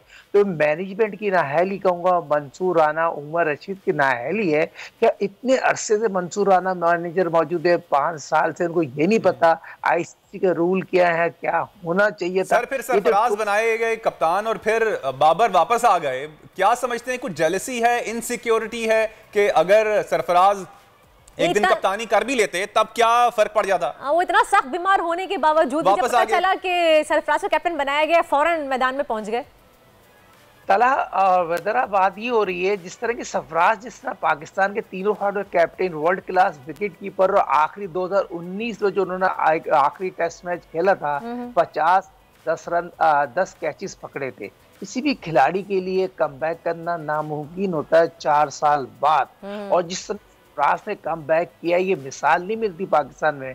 मैं शायद अफ्रीदी दोनों हाथों से सलूट पेश करता हूँ, उसने मौका दिया सरफराज को, और सरफराज ने मायूस सुनी कि अगर सरफराज को शायद आफती नहीं होते तो मैं डर के। सही, अच्छा, लेकिन साजिद साहब ये सवाल करना चाहूंगी, ये तो तय हो गया है ना कि कैप्टनशिप को लेके जो है वो कहीं ना कहीं इनसिक्योरिटी तो है। शर्जील की भी वापसी हुई है टीम में, और फखर जमान को नहीं रखा गया, जिसकी वजह से काफी तनकीद का निशाना बनाया गया है फैंस की जानिब से, शर्जील को रखा गया है, तो उसके बारे में क्या कहेंगे आप? देखिए, अच्छी बात है, अगर शर्जील ने वेट भी कम किया, ओडीआई में बड़ी अच्छी कारकर्दगी दिखाई है, पाकिस्तान कप में बहुत अच्छा खेले हैं, और शाहिद अफरीदी के आने से चंद अच्छे एडिशन होंगे। ब्लड इंसान है, कुछ करना चाहते हैं मुल्क के खातिर, और मैं समझता हूँ अच्छा स्टेप है शाहिद अफरीदी के डिसीजन, जैसे कि टेस्ट में जो 3 खिलाड़ी भी हमजो को टीम में डाला, 2 साल से वो टीम में नहीं डाल लेते, पुरानी सिलेक्शन कमेटी फिर हमजो को डाला, जितना शर्जील को डाला। पाकिस्तान एक्सपेक्टेशंस हैं कि ये शर्जील भी अच्छा परफॉर्म करेंगे। अब मैच के हवाले से आपकी एक्सपेक्टेशंस क्या हैं? पाकिस्तान मैच जीता हुआ नजर आ रहा है या फिर मामलात ड्रॉ की जानिब आपको जाते हुए नजर आ रहे हैं? ये मैच तो ड्रॉ नहीं होगा, ओपन मैच है, 190 ओवर का खेल बाकी है, और न्यूजीलैंड की टीम ने जिस तरह कमबैक किया है, पाकिस्तान की अगर बॉलिंग की बात की जाए, अबरार ने उस तरह की बॉलिंग नहीं की, और जिस तरह हमारे लेफ्ट आर्म स्पिनर की बात करें, नुमान ने उस तरह की बॉलिंग नहीं की। स्लो पिच जरूर है, स्लो पिच पे ये जरूर। Thank you so much Sajid साहब, बहुत बहुत शुक्रिया। वक्त की कमी थी जिसकी वजह से, वरना हम कंटिन्यू करते हैं, क्रिकेट ऐसे टॉपिक है जिसके ऊपर डिस्कशन तो खत्म नहीं होता है। पाकिस्तानी जो है ना क्रिकेट के बारे में इतने क्रेजी हैं कि वो तो चाहते हैं कि हर वक्त क्रिकेट पे बात होती रहे, तो कम है। अच्छा डॉक्टर साहब, मैं आपसे एक आखिरी सवाल पूछना चाहूंगी जल्दी से, कि कोविड में जिन लोगों को हो चुका है उनके लंग्स बहुत ज़्यादा वीक हो गए हैं, और मास्क कंटिन्यू लगा के सुनने में आता है कि हमारे लंग्स भी बहुत वीक हो गए हैं, तो उसके लिए क्या किया जाए कि आपके रिस्पिरेटरी सिस्टम स्ट्रॉन्ग रहे, लंग्स आपके वीक ना हो? कुव्वत मुदाफियत तो इससे पहले, बीमारी से पहले है। अब बीमारी हो गई है, आपको इससे रिकवर कर रहे हैं या बीमारी खत्म हो चुकी है, अब जो आपके बॉडी पार्ट्स खराब हो चुके हैं उनको कैसे सही कर सकते हैं? बहुत अच्छा सवाल है आपका। लोगों को चाहिए अश्वगंधा इस्तेमाल करें। किस तरह? वही बॉईल करके। हाँ, वो करें। और ये 2 टेबल स्पून में ले आए। हाँ, 2 टेबल स्पून। 2 कप को 2 टेबल स्पून में ले आए। मैंने आपसे अभी थोड़ी देर पहले बताया, ½ टीस्पून अश्वगंधा भी ½ teaspoon 2 table two cups of water और फिर उसको 2 टेबलस्पून में आपने कन्वर्ट कर देना है। सिमर टू 2 टेबलस्पून। सही, थैंक यू सो मच, बहुत बहुत शुक्रिया। डॉक्टर साका साहब हमारे साथ मौजूद थे। एक बार फिर रिपीट करना चाहूंगी, जिनके लंग्स कमजोर हो गए हैं, जिनको पहले कोविड हो चुका है, अश्वगंधा एक बूटी है जो इजीली पंसारी की दुकान से मिल जाएगी आपको। वो आपने हाफ अ टी स्पून लेके 2 कप पानी में बॉईल करनी है, हल्की धीमी आंच पे के वो सिर्फ 2 टेबलस्पून रह जाए, फिर उसका इंटेक कीजिए ताकि आपके लंग्स स्ट्रांग हो सके। अब ब्रेक का कहा जा रहा है, ब्रेक नाज़रीन लेंगे और ब्रेक से जब वापस आएंगे तो प्रोग्राम के सिलसिले को आगे बढ़ाएंगे। आप हमारे साथ होइएगा। आजकल जिंदगी ही सुबह आउट ऑफ कंट्रोल है, दुनिया बोल है, तेरी दुनिया बोल है। Welcome back after the break. आप देख रहे हैं दुनिया बोल है और अब वक्त हुआ है आपको वेदर से अपडेट करने का। तो बताते चलें आपको कि कमज़ोर मगरिबी हवाओं का सिलसिला मुल्क के मगरिबी इलाकों पर असरअंदाज हो रहा है, जिससे सर्दी की शिद्दत में मज़ीद इजाफे का इम्कान है। और महकमा मौसमियात पाकिस्तान के मुताबिक आज भी शुमाल और मगरबी बलूचिस्तान, खैबर पख्तूनख्वा, बालाई पंजाब, कश्मीर और गिलगित बल्तिस्तान में बारिश और पहाड़ों पर बर्फ़बारी का इम्कान जाहिर किया गया है। पेशावर कोहाट में आज सुबह से बर्फ़बारी जारी है, जबकि मियांवाली समेत पंजाब के कई शहरों में आज सुबह से हल्की बारिश ने एंट्री ऑलरेडी दे दी है। मुल्क के अहम शहरों की अगर हम दर्जा हरारत की बात करें तो कम से कम कराची का दर्जा हरारत 13 है, लाहौर में 9, इस्लामाबाद का 8, कोयटा में 0 और पेशावर में 5 डिग्री सेंटीग्रेड रहने का इम्कान है। ये तो थी वेदर अपडेट। अब लेते हैं एक ब्रेक। आजकल जिंदगी ही सुबह आउट ऑफ कंट्रोल है, दुनिया बोल है, तेरी दुनिया बोल है। दुनिया बोल है में एक बार फिर आपको खुशामदीद कहेंगे। नाजरीन, लाहौर को दुनिया भर में तारीखी मकामात और जिंदा दिल शहरियों की वजह से जाना जाता है। बागों का शहर है लाहौर इन दिनों एक नारे की वजह से दुनिया भर में मजीद मकबूल होता जा रहा है। बहुत यकीनन आप समझ गए होंगे जिसका जिक्र हमने स्टार्ट में किया था कि लाहौर दा पावा अख्तर लावा, लाहौर दा पावा अख्तर लावा। सुन के बहुत वजन लग रहा है ना इस चीज में। उसके एक्शन आपने देखे? मैं वही कर रही हूँ। बल्कि हम चाहेंगे कि लाहौर दा पावा तो अख्तर लावा से कराची दी पावी, कराची दी। ये मुझे इतना मैं ट्रांसलेट नहीं कर सकती, आप करें पंजाबी में। जो मुझे पता है मैं वही पंजाबी बोल सकती हूँ, वरना मैं टांगे पांगे तोड़ दूंगी पंजाबी की। खैर, हमारे नुमाइंदे मोइन जुबैर इस वक्त चौधरी अख्तर लावा दे विच मौजूद है और दे विच मौजूद है। तो आगे क्या कहेंगे उसको? चलो चलते हैं। चले आसी लेट्स सी। अपने रवायती खानों, जिंदा दिल शहरियों और तारीखी मुकामात के हवाले से दुनिया भर में अपनी पहचान रखता है, लेकिन लाहौर शहर इन दिनों लाहौर से ताल्लुक़ रखने वाले एक टिकटॉकर की वजह से काफ़ी ज़्यादा मकबूल होता जा रहा है। उसका एक नारा है कि लाहौर दा पावा अख्तर लावा। तो अख्तर लावा से आज आपकी मुलाकात करवाते हैं और जानते हैं कि मकबूल होने के बाद अख्तर लावा की ज़िंदगी किस कदर तब्दील हुई है। तो आइए चलते हैं। लावा साहब के पास इस वक्त हम पहुंच चुके हैं और अभी भी देखें फ़ैन फॉलोइंग ऐसी है कि लोग इनके साथ आकर इनका जो मखसूस स्टाइल है उसके तहत एक वीडियो बनवा रहे हैं। लेकिन चलें, आप बताएं किस्सा, पहले आप एक्शन करके दिखाएं, उसके बाद बात करते हैं आपसे। देखो लाहौर दा कोई पावा अख्तर लावा। अल्लाह अकबर। अस्सलाम वालेकुम। जी वालेकुम सलाम। अच्छा अख्तर लावा साहब, जिंदगी तब्दील हुई है कि नहीं हुई? हो गई। किहो जी हुई? रात नूं सौन दा टाइम नहीं, देखो बच्चे ने प्यारे ने उथे टिकटॉक को 150 दी बना के आया। आपने टिकटॉक जब बनाया उससे पहले तो आप एक बड़े सोशल वर्कर और पॉलिटिशियन भी हैं, तो इस तरफ आकर आपकी ज़िंदगी में जो तब्दीली आई है उससे कोई माली तौर पे भी फ़ायदे हुए हैं आपको? नहीं, अभी तक तो कुछ नहीं हुआ। कोई नहीं हुआ? कुछ नहीं हुआ। कोई भी आदमी ना कह दे कि मैं अख्तर लावे को कुछ दिया है तो मैं डबल दूंगा। अच्छा, अपना स्टाइल ज़रा कराची, कैसा स्टाइल है आपका? अच्छा, पीछे हो जाओ थोड़ा। मैं मुझे तो नहीं बजेंगे आगे। मैं नहीं बोलता, मेरे से ਤੁਹਾਡਾ प्यार बोलना चाहने वाले हो। लाहौर दा इको ही पावा अख्तर लावा। अल्लाह। अच्छा, एक चीज़ बताएं, इतना नाम हो गया, फिल्म से ड्रामों से कभी कोई ऑफर हुई है अब तक आपको फिल्म में आने की? इंशाल्लाह मेरा कोई है जिन्हें मौला जट पुरानी बनाई सी ना फिल्म, जो है सर भट्टी ते अख्तर भट्टी साहब ने। हाँ, सर भट्टी, अख्तर भट्टी मेरे नाल ही उन्हें कोई फिल्म नस्लों के वैर शुरू की थी, कहना हूँ हीरो ते साडा अपना हो गया है। अच्छा, आप फिल्म में आ रहे हैं इसका मतलब है? नहीं, मैंने हाली हामी नहीं भरी कोई देगा तो आवांगा ना सुके ते मिल जिवें तुसी आ जांदे हो है वो भी कह सुके मिल मैं गैस से नहीं चलता। नारे लगाने के बाद, नारा मशहूर होने के बाद किसी बड़े बंदे ने आपसे रब्ता किया हो जैसे आपको खुशी हुई हो कि चलो यार अब मुझे वाकई मकबूलियत मिली है? किया रबता उन्हें सैकटरी ने हमदा शवान कहता कल या परसों फोन आएगा तो चुक लें। पता नहीं फोन आया कि नहीं, सैकटरी को फोन होंदा है हुन मैनू। चलो हम अपना इंटरव्यू ख़त्म कर रहे हैं तो जाते जाते अपने ये तमाम सपोर्टर्स और तमाम देखने वालों के लिए वो नारा दोबारा से रिपीट करें। और ये अख्तर लावा साहब हैं पाकिस्तान के एक ऐसे यूट्यूबर, ऐसे टिकटॉकर जिन्होंने काफ़ी ज़्यादा मकबूलियत हासिल कर ली है दुनिया भर में, और ये जाते जाते अपना वही मखसूस स्टाइल रिपीट करेंगे। और आज के इंटरव्यू से फ़िलहाल इतना ही। ठीक है जी, एवं तेरी डोला तुहाडे पिछे पिछे आनी है, इश्के दा रोग बुरा तुहानू ही समझानी है, सोने दिल दा मामला। आ जाओ जी लॉर्ड दा पावर। कामरान वहां से छलांग लगा के इसी स्टाइल में कराची दा पावर नहीं बल्कि कराची दी पावर।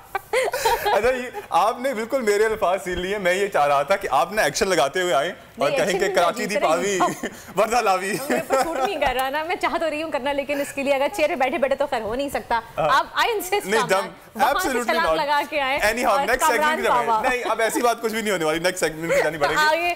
आगे हमारे व्यूअर्स का फेवरेट सेगमेंट है जिसका नाम है बोल्ड प्रेडिक्शन। और सब आप लोग वेट कर रहे होते हैं सेगमेंट का, क्योंकि हम डिफरेंट एस्ट्रोलॉजिस्ट लेके आते हैं जो कि माहिर होते हैं एस्ट्रोलॉजी में। आज हमारे साथ मौजूद हैं अजीम हनीफ साहब, बहुत ही फेमस एस्ट्रोलॉजिस्ट हैं और पहले भी उन्होंने वास्तु शास्त्र को लेके उन्होंने बताया था काफी डिटेल्स। तो अजीम जाफरी हमारे साथ मौजूद हैं, उनको वेलकम कहेंगे अपने शो में। अस्सलाम वालेकुम अजीम साहब and welcome once again to दुनिया बोल है।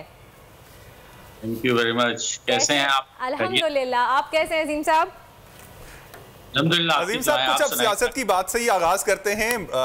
सर्द हवाओं का राज है पंजाब के अंदर, लेकिन सियासी दर्जा हरारत है वो कम होने का नाम नहीं ले रहा है। ये जो जाने वाला साल है, आखिरी दिनों में हुकूमत और पीटीआई के दरमियान मामलात आपको तय होते नजर आ रहे? नहीं, बिल्कुल भी तय होते नजर नहीं आ रहे, बल्कि लावा तो अभी और मजीद पकने जा रहा है। और ये लावा फूटेगा गुड वन। कहां से कनेक्शन जोड़ा है? लावा फूटेगा कब अजीम साहब? ये आतिश फिशा जो है ये कब फूटने का टाइम आएगा? He is actually making some... Exactly. आवाज नहीं आ रही है अजीम साहब की, प्लीज अगर थोड़ी सी आवाज। अजीम साहब आप कुछ बोलेंगे प्लीज? जी मैं बोले जा रहा हूँ मुसलसल। अच्छा, अरे आपकी आवाज नहीं आ रही थी। मैं ये पूछना चाह रही थी कि आने वाला साल हमारी सियासी तौर पे कैसा रहेगा? कुछ बेहतरी आएगी या मजीद कुछ लावे पकेंगे और फूटेंगे? अभी तो समझिए का मामला ही खत्म नहीं होके दे रहा है। देखें, एक तो सबसे बड़े ये जो अभी 14 जनवरी से 14 मार्च का पीरियड होगा ना, ऑलमोस्ट 50 डेज का, 2 मंथ्स का, ये बड़ा थोड़ा सा होगा। इसमें बहुत सियासत में ना आपको नजर आएगा उथल पुथल।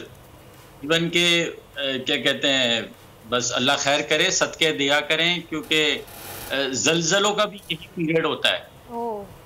अच्छा, तो यानी कि आपको ऐसा कुछ लग रहा है कि अल्लाह ना करे इस तरह की सूरत हाल पैदा हो सकती है। जैसे कि आपको याद होगा बीच में रमजान में आपने कहा था बारिश से रिलेटेड काफी आपने पेशगोई की थी, तो फिर ज्यादा बारिश होगी। सदका वैसे किसका देना है? हमने सदका सियासतदानों की कुर्बानी करनी है या फिर नहीं, बाजरे का सदका इसमें जो होता है ना, आटे का, बाजरे का, गंदुम का, ये जरा ज्यादा कोशिश की 2 महीनों में। अच्छा, तमाम सितारों के लिए है ये? हाँ, तमाम सितारों के लिए है, क्योंकि सन खराब होने जा रहा है। सन का जो सदका होता है वो बाजरा, आटा। सही। तो क्या कहते हैं? अच्छा, थोड़ी सी अब मैं क्रिकेट के हवाले से ही बात करना चाहूंगा। पाकिस्तान न्यूजीलैंड का मैच भी जारी है। अब जो हमारे कप्तान हैं उनके हवाले से भी आपस में ना उनकी धक्कम पेल जा रही है, कप्तान किसको बनना है। सरफराज के हवाले से भी बताइएगा कि सरफराज का आगे आपको मुस्तकबिल क्या नजर आ रहा है, और पाकिस्तानी टीम ओवरऑल अब जब मैनेजमेंट भी तब्दील हो चुकी है तो आगे आपको पाकिस्तानी टीम के लिए अच्छे मामलात होते नजर आ रहे हैं? देखिए, मिड जनवरी से जो सरफराज का है ना, वो सितारा थोड़ा सा बेहतर होगा। ऑल्दो कि मेरे पास उनकी date of birth, time of birth तो है नहीं, मगर मैं नाम से बता रहा हूँ कि मिड जनवरी से थोड़ा सा चेंज आना शुरू होगा पॉजिटिव और जनवरी से। टीम के लिए नहीं, सरफराज के लिए नहीं, आगे टीम के लिए पूछना चाह रहा था। टीम के लिए क्या कहेंगे? टीम का जी अभी वो तकरीबन आप कह लें कि मई जून तक कोई ऐसी खास वो नहीं है, उसके बाद थोड़ा सा मामला ठीक होंगे।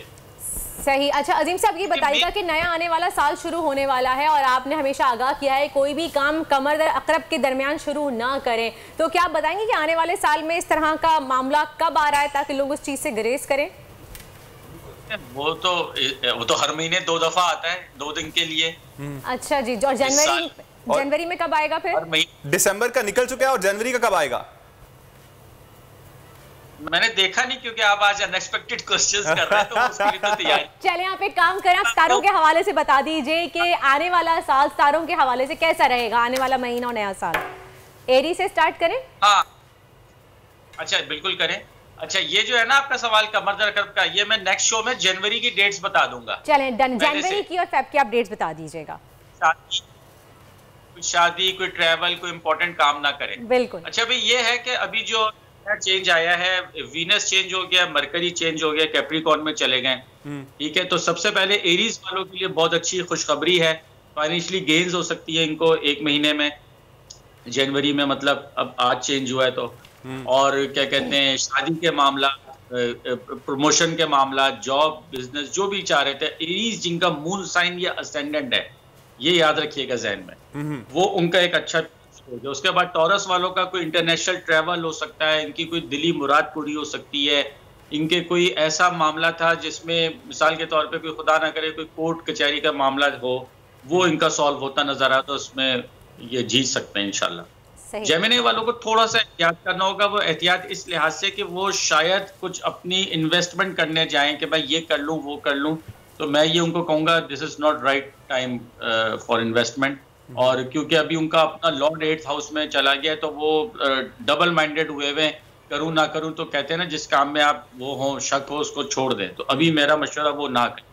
कैंसर वालों का बहुत अच्छा है, शादी हो सकती है, रिश्ता आ सकता है, बाहर का ट्रैवल हो सकता है, कोई पार्टनरशिप पे काम कर सकते हैं, नई जॉब की ऑफर आ सकती है। लियो वालों की देखा जाए अभी तो ठीक है, अल्लाह का शुक्र उनका अच्छा है, मगर 14 जनवरी से वही जैसे मैंने कहा 14 मार्च वो थोड़ा सा एहतियात तलब होगा। अच्छा उनकी जॉब में, इंक्रीमेंट में, उनकी कार, कन्वेंस, बाइक, गाड़ी चेंज करने के लिए बहुत खुशखबरी है। इवन कि अगर घर में उनके कोई ऐसा कोई काम रुका हुआ था जो फाइनेंशियल उसमें मसला आ रहा था कि जी ये काम करवाना है, वो काम भी उनका होने वाला है। विर्गो वालों की बारी है, उनका अब बहुत अच्छा हो गया है, उनको खुशी मिलेगी, उनको औलाद की तरफ से खुशी मिलेगी, एग्जाम्स, पढ़ाई की तरफ से अच्छा रिजल्ट आएगा, और कोई जॉब का इंटरव्यू अगर दे चुके हैं तो वो उसमें पॉजिटिव रिजल्ट आएगा, नहीं तो कोई इंटरव्यू नया दे सकते हैं। सही। और उनकी कोई लॉटरी, अनएक्सपेक्टेड मनीज आ सकती है, आ सकते हैं। बारी है लिब्रा वालों की, लिब्रा वालों का बहुत अच्छा हो गया, अब वो जमीन, मकान, जायदाद, कन्वेंस, इस लिहाज से बहुत अच्छा है। लकी पीरियड है 1 महीना पूरा इनका, और मेरे हिसाब से कोई ये इनकी चेंज ऑफ प्लेस आ रही है, कोई घर चेंज कर सकते हैं, कोई मकान खरीद सकते हैं, प्लॉट लेके डाल सकते हैं। उसके बाद बारी है स्कॉर्पियो वालों की, स्कॉर्पियो वालों का जिनका मैं असेंडेंट या मून साइन है, काफी अरसे से कह रहा हूँ कि वो अभी भी अपने मसलों से नहीं निकले, थोड़ा सा एहतियात करें। मगर अब उनका ऐसा एक आया है जिसमें वो नेक्स्ट 27 डेज कोई ट्रैवल करेंगे, और उस ट्रैवल में उनका कोई काम बन जाएगा, क्योंकि जाहिर है कंटिन्यूस पीरियड नहीं होता, बीच बीच में अल्लाह ताला एक मौका देते रहते हैं। उसके बाद बारी है सेक्रेटेरियस वालों की, उनका बहुत अच्छा हो गया, आज से 27 दिन के अंदर अंदर इनको फाइनेंशियली गेन्स हो रही हैं। अगर कोई काम रुके हुए थे और वो हो नहीं रहे थे, वो पेमेंट नहीं आ रही थी, वो पेमेंट आ सकती है, काम हो सकते हैं, फैमिली लाइफ अच्छी हो सकती है, घूमने फिरने भी जा सकते हैं। उसके बाद बारी कैप्रिकॉर्न की, कैप्रिकॉर्न वालों का बहुत अच्छा हो गया, अब उनका काफी चेंज मुझे नजर आ रहा है नेक्स्ट 27 डेज में। अपने कपड़े भी खरीदेंगे, ज्वेलरी भी खरीदेंगे, कल शॉपिंग करके आ चुके हैं कैप्रिकॉर्न वाले। अच्छा, और क्या बाकी कामरान का कैप्रिकॉर्न है, आपने शॉपिंग का कैप्रिकॉर्न, तो आपने शॉपिंग की बात की, तो मैं कल रात को शॉपिंग करके आ रहा हूँ। अब बस वो शुरू हो गया ना। अच्छा, और क्या क्या है? नहीं, कैप्रिकॉर्न के हवाले से आपने कुछ और बताया, वो मैं सुन नहीं पाया। कैप्रिकॉर्न के हवाले से दोबारा, और स्पेशली कामरान का नाम लेके शॉपिंग के अलावा क्या कुछ है? अच्छा, कैप्रिकॉर्न में हो गया, बच्चों के हवाले से गुड न्यूज मिलना, फेम मिलना, इवन के मजीद कोई ऐसा काम कर देना जिससे मजीद शोहरत पा जाए आप, ये सुनना चाह रहे हैं। वाह वाह वाह वाह वाह। एक्टिंग में आना चाहेंगे? लाहौर दा पावा, कराची दा पावा, एक्टिंग वगैरह ये वो सब बड़ा जबरदस्त होने जा रहा है। बस डन हो गया। अच्छा, कामरान छा रहे हैं। चलें जल्दी से आगे की बता दीजिए अजीम साहब। क्यूरियस की जो बारी है, उनको बहुत कोई हेवी अमाउंट उनकी रुकी हुई थी, कहीं से पेमेंट नहीं आ रही थी, कोई हिस्सा आना था उनका जायदाद का वो नहीं आ रहा था, कोई बाहर से वीजा लगना था उसकी रुकावट आ रही थी, बाहर जा नहीं पा रहे थे कि पैसे नहीं है टिकट के, सारे मसले हल होने जा रहे होंगे। लास्ट में भाई स्पाइसेस वालों का बहुत अच्छा होने जा रहा है। छोटे बहन भाई की शादी रुकी हुई थी, उनके कोई जॉब का मसला था, अपना कोई इशू था, तो बहुत उनका स्पाइसेस वालों का अच्छा है। और ख़ास तौर से आज और कल का दिन जो आप यानी कि टॉरस वाले, जेमिनी वाले, कैंसर वाले, विर्गो वाले, स्कॉर्पियो वाले, सेजिटेरियस वाले, स्पाइसेस वाले जो आज और कल में काम शुरू करेंगे वो बहुत अच्छे नतीजे आएंगे, रिजल्ट अच्छे। जबरदस्त। अजीम साहब जल्दी से, वक्त की कमी है, आखिर में बताइएगा कि बिटकॉइन की क्या सूरत हाल है आगे आने वाले नए साल में? बिटकॉइन कुछ मजीद ऊपर आएगा या फिर ठंडा ही रहेगा अभी? नहीं देखें, मैं अभी यही आपसे बात कर रहा था कि आज जो मैं बता रहा था, taurus, Gemini, cancer, Virgo, Scorpio, Sagittarius, क्या कहते हैं, एक्वेरियस और पाइसेस, इनका बहुत अच्छा, अगर ये आज और कल में क्रिप्टो करेंगे, क्योंकि आज और कल में क्रिप्टो के चांसेस हैं उठने के, मगर अभी इतनी बड़ी इन्वेस्टमेंट ना करें, क्योंकि मुझे ऐसा लग रहा है नेक्स्ट मंथ के मिड से शायद कुछ बड़े शुरू हो जाए क्रिप्टो को लेकर। चलें सही, बहुत बहुत शुक्रिया अजीम जाफरी साहब हमारे साथ मौजूद थे। आपने हमें आगाह किया कि जिन सितारों के नाम आपने उनसे कहेंगे कि भाई क्रिप्टो में आप इन्वेस्ट कर सकते हैं, लेकिन देखभाल के कीजिएगा। शो का वक्त होता है ख़त्म, लेकिन मैं एक अनाउंसमेंट करना चाहूँगी यहाँ पे कि अगर आप इस्लामिक बैंकिंग के हवाले से कुछ डिटेल्स जानना चाहते हैं तो हमारा कल का शो लाजमी देखिए। कल स्पेशली हमारे साथ मौजूद होंगे अल्लामा इलियास सत्तार साहब, जो आपको बताएंगे बैंकिंग के हवाले से, इस्लामिक बैंकिंग के हवाले से स्पेशली। और उम्मीद करते हैं आपको आज का शो हमारा पसंद आया होगा। मुझे दीजिएगा इजाजत और वर्दा को भी दीजिएगा इजाजत। मुझे भी इजाजत दीजिए। कल इंशाल्लाह मुलाकात होती है 9 बजे एक नए धमाकेदार शो के साथ। Till then take good care of yourself and don't miss tomorrow's show. Take good care of yourself. अल्लाह हाफिज। आजकल जिंदगी ही सुबह आउट ऑफ कंट्रोल है, दुनिया बोल है, दुनिया बोल है। सबसे बड़े चैनल बोल न्यूज के एंकर मखदूम शहाबुद्दीन के प्रोग्राम अब बात होगी ने रेटिंग के तमाम रिकॉर्ड्स तोड़ दिए। मैं हूं मखदूम शहाबुद्दीन और आप देख रहे हैं अब बात होगी। 46% नाजरीन ने बोल न्यूज को देखा। सोशल मीडिया पर भी सबने ज्यादा देखा। सब्सक्राइब करें और बेल दबाएं ताकि कोई खबर रह न जाए।